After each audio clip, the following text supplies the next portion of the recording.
We've looked at the science behind using a digital pen in this series, and we've highlighted some practical ways that you can use your Surface Pen to take notes, brainstorm with your team, and present. But what about working on your own?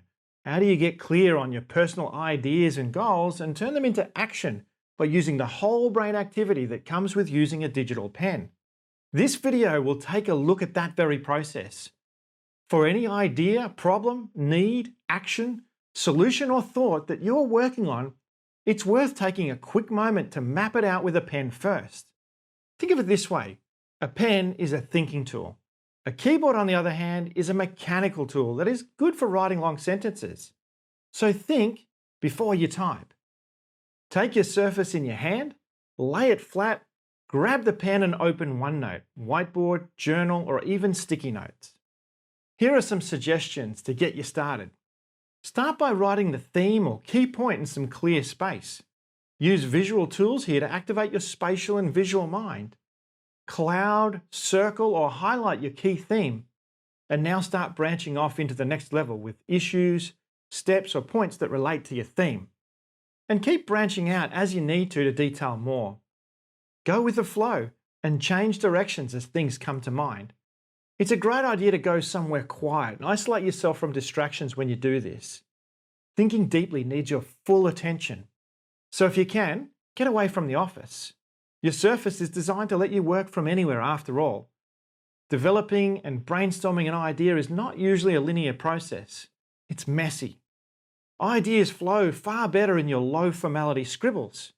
And since it's personal, you don't have to worry too much about sharing it with anyone else. Use the eraser on the back of your Surface Pen to fix your mistakes and change things. Or select content using the button on the side of the pen to move it around. Bring in digital assets as you need to. For example, if you're goal setting, you might want to bring in pictures that relate to your goal and combine that with your handwritten brainstorm. At this point, we're not getting deep into detail. We're not writing scripts. We're gathering thoughts and we're doing our best to see the big picture. Sometimes this process will reveal that you don't have the whole picture, so you might need to bring in a mentor, friend, or colleague for a different perspective.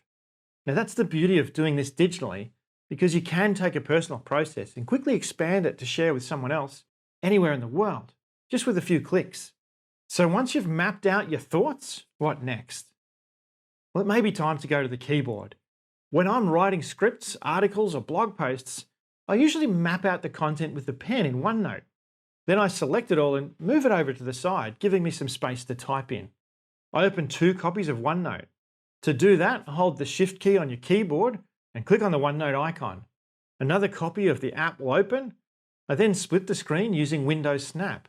On one side, I move the page to focus on my brainstorm, and on the other, I begin typing. You could use another page, but I personally prefer to use the infinite space that OneNote offers. Alternatively, if I've brainstormed in Whiteboard, I split the screen again and I begin typing in OneNote. I often use Dictate to help write these video scripts as it tends to flow well, and I'm intending to speak things anyway. Then I do a read aloud and I edit as I go with the keyboard and mouse. And once I'm ready, I share that script with the team for a full review. I use OneNote for the typing part as I don't want the distraction of complex formatting during this process. So for that reason, I avoid Word and PowerPoint until I'm ready to format. I use the same process for creating proposals, strategy documents, business plans, and more. It's a similar process for goal setting, only instead of typing up a document, I'll create a list in Microsoft To Do or Planner. These are great task management apps that interestingly allow you to handwrite and cross out tasks as you go with a pen. So if you're not working with your Surface Pen daily, then it's time to stop what you're doing and think. For any idea, problem, need, solution, or thought that you're working on, use your Surface Pen, your computer's thinking tool, to map it out first. Sure, you still need to type it up, but always remember to think before you type. If you haven't already, subscribe to this channel to learn how to take your personal productivity to the next level with Surface.